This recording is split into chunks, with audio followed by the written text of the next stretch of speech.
Hello friends. और अगर आप भी 90s के दौर में पैदा हुए हैं तो आप इस चैनल को ज़रूर जानते होंगे। द कार्टून नेटवर्क एक ऐसा टीवी चैनल है जिससे हम सब की बहुत सी बचपन की यादें जुड़ी हुई हैं। ये वही चैनल है जिसपे हम स्कूबी डूबी do, Tom and Jerry, the Powerpuff girls, courage the cowardly dog जैसे फेमस कार्टून्स देख के बड़े हुए हैं। वो क्या स्ट्रेटजीज थी जिसे कार्टून नेटवर्क अपना के फ्रॉम जीरो 1992 टू $500 मिलियन 2000 तक पहुंच चुका था। और क्यों पिछले ही साल कार्टून नेटवर्क की वेबसाइट को बंद कर दिया गया, और क्यों जो चैनल 2000 में इतना फेमस था आज उसके बारे में कोई बात क्यों नहीं करता। तो आइए जानते हैं आज की इस वीडियो में the rise and fall of cartoon network. 1991 में टेड टर्नर, जो कि टर्नर नेटवर्क टेलीविजन के ओनर थे, अपने मीडिया हाउस को एक्सपैंड करने के लिए एक टीवी चैनल लॉन्च करना चाहते थे जो कि स्पेशल डेडिकेट हो बच्चों के लिए। क्योंकि कार्टून नेटवर्क से पहले कोई भी चैनल स्पेशल डेडिकेट नहीं था बच्चों के लिए, जहां पर बच्चे दिन रात सिर्फ कार्टून देख सके, चाहे वो निकलोडियन हो या फिर डिज्नी या फिर दूसरे अदर्स चैनल। इनमें से कोई भी 24/7 डेडिकेट नहीं था कार्टून्स के लिए। इस वजह से टेड टर्नर ने एक ऐसा चैनल लॉन्च करने की सोची जो कि स्पेशल डेडिकेट हो बच्चों के लिए, जिस पर बच्चे 24/7 सिर्फ कार्टून्स देख सकें। टर्नर के पास क्लासिक कार्टून का 8500 आर्ट्स का कंटेंट था, जिसमें Popeye, Tom and Jerry, Droopy D जैसे कार्टून शामिल थे। और इसके चलते टेड टर्नर हन्ना बारबीरा, जो कि एक एनिमेशन लाइब्रेरी थी, उसको $320 मिलियन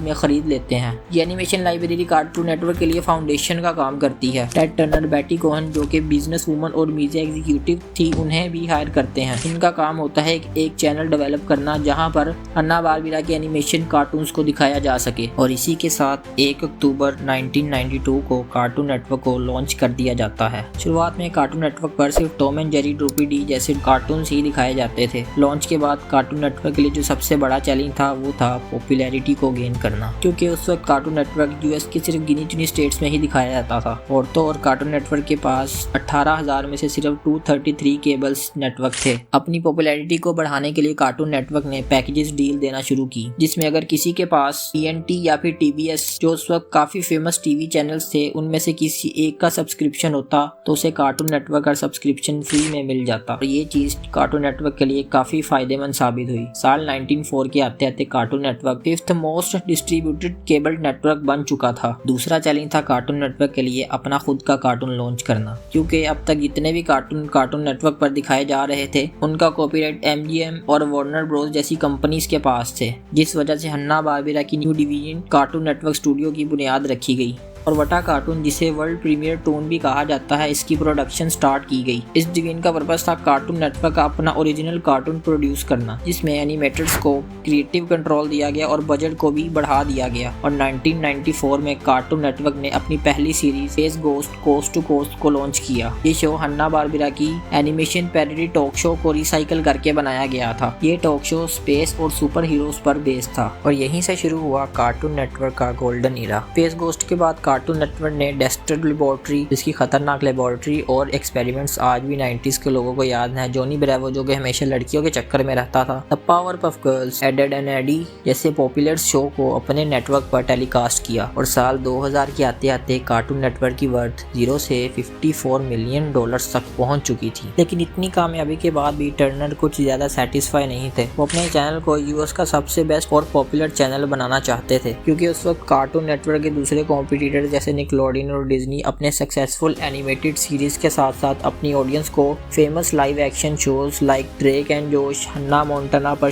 भी शिफ्ट कर रहे थे। इस वजह से इन नेटवर्क्स के पास बच्चों के साथ साथ यंगर ऑडियंस भी थी, जबकि कार्टून नेटवर्क की ऑडियंस तो सिर्फ बच्चे ही थे। जिस वजह से कार्टून नेटवर्क ने इस डोमिनेटिंग एरा में अपनी डोमिनेंस को बरकरार रखने के लिए कार्टून नेटवर्क को मर्ज कर दिया टाइम वार्नर के साथ। लेकिन ये मर्जर शुरुआत में काफी खराब साबित हुआ कार्टून नेटवर्क के लिए, क्योंकि कार्टून नेटवर्क के गोल्डन एरा में क्रिएटर्स के पास खुली छूट थी कि वो कार्टून्स के साथ एक्सपेरिमेंट्स करके देख सकते हैं कौन सा कार्टून मार्केट में चलता है कौन सा नहीं। और अब तक कार्टून नेटवर्क पर जितने भी शोज पॉपुलर हुए थे वो एक्सपेरिमेंट पर ही बेस्ड थे। लेकिन टाइम वार्नर के मर्जर के बाद क्रिएटर से इस इंडिपेंडेंसी को छीन लिया गया, क्योंकि टाइम वार्नर क्रिएटिव आइडिया पर पैसा खर्च करने की बजाय ब्रांड की मार्केटिंग पर पैसा खर्च करने लगे। और शायद से यही वजह थी जिस वजह से बेटी कोहन ने 2001 में कार्टून नेटवर्क से रिजाइन कर दिया। लेकिन उनके रेजिग्नेशन एनिमेशन की असल वजह आज तक किसी को नहीं पता। और कार्टून नेटवर्क के लिए जो दूसरा मेन चैलेंज सामने है वो था एनिमेशन की फॉर्म में, क्योंकि कार्टून नेटवर्क के दूसरे कॉम्पिटिटर्स जैसे निकलोडियन और डिज्नी अपने चैनल्स पर एनिमी कार्टून जैसे सिंचैन और अडल्ट डोरेमोन को भी दिखाने लगे। इस वजह से कार्टून नेटवर्क की ऑडियंस भी इन दूसरे चैनल्स पर शिफ्ट होने लगी और कार्टून नेटवर्क की ग्रोथ एकदम से रुक सी गई। कार्टून नेटवर्क के इस डाउनफॉल के बाद टेड टर्नर ने फिर से ठान ली कार्टून नेटवर्क को रीबिल्ड करने की। 2004 में कार्टून नेटवर्क की रीब्रांडिंग शुरू की गई, जिसमें कार्टून नेटवर्क के लोगों को चेंज कर दिया गया, कार्टून्स की एनिमेशन के ग्राफिक्स को एनहेंस किया गया और कार्टून नेटवर्क ने अपनी ऑफिशियल वेबसाइट लॉन्च की, जिस पर बच्चे कार्टून्स देखने के साथ साथ गेम्स भी खेल सकते थे और अपने फेमस कार्टून्स का अवतार भी ड्रॉ कर सकते थे। और अब कार्टून नेटवर्क इंट्रोड्यूस करवाता है CN सिटी को, जो कि कार्टून नेटवर्क का प्रोग्रामिंग ब्लॉक था। इस प्रोग्रामिंग ब्लॉक में कार्टून नेटवर्क ने the Powerpuff Girls, Dexter's Laboratory, Courage the Cowardly Dog, Ed and Eddy,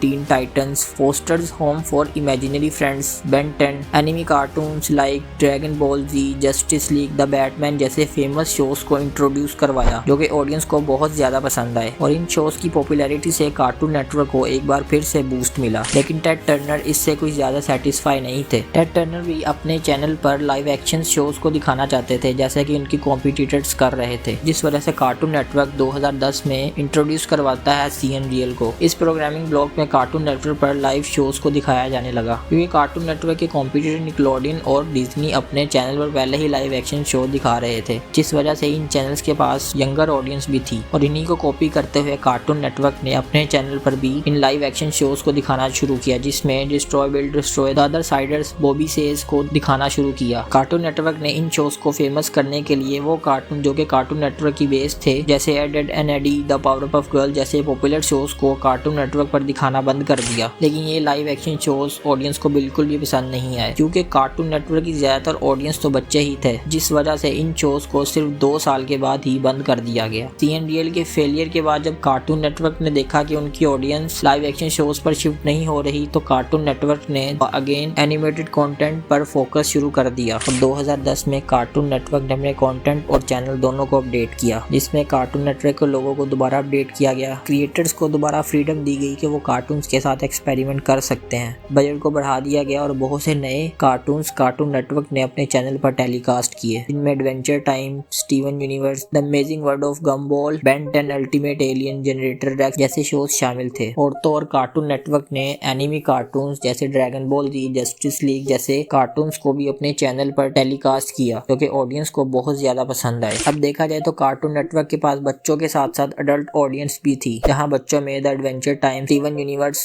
जैसे कार्टून्स फेमस थे, वहीं पर अडल्ट्स में Justice League, the Batman, Generator Rex और बेन 10 अल्टीमेट एलियन जैसे कार्टून्स काफी फेमस थे। और 2015 तक Cartoon Network number 1 TV channel बन चुका था। लेकिन फिर ऐसा क्या हुआ कि कार्टून नेटवर्क को कोई भी आज पूछता नहीं है? तो इसके पीछे 2 मेन रीजंस हैं। 2018 में AT&T कंपनी टाइम वार्नर, जो कि कार्टून नेटवर्क को ऑन करती है, उसको $108 बिलियन में खरीद लेती है और टाइम वार्नर का नाम चेंज करके वार्नर मीडिया रख दिया जाता है। AT&T के एक्विजिशन के बाद कार्टून नेटवर्क के बजट को काफी लिमिटेड कर दिया गया और कार्टून नेटवर्क के काफी शोज को कैंसिल भी कर दिया गया। लेकिन अभी तक भी कार्टून नेटवर्क सही तरीके से काम कर रहा था और new shows We Bare Bears, Craig of the Creek जैसे पॉपुलर शोज को प्रोड्यूस कर रहा था। लेकिन AT&T ने 2022 में कार्टून नेटवर्क को अगेन मर्ज कर दिया वार्नर ब्रोस डिस्कवरी के साथ। इस मर्जर के बाद कार्टून नेटवर्क के बजट को और भी ज्यादा लिमिटेड कर दिया गया, जिस वजह से क्रिएटर्स ने न्यू आइडियाज पर काम करना छोड़ दिया, क्योंकि ये कंपनीज क्रिएटिव आइडिया पर पैसा खर्च करने की बजाय प्रॉफिटेबिलिटी पर ज्यादा फोकस कर रहे थे। कार्टून नेटवर्क के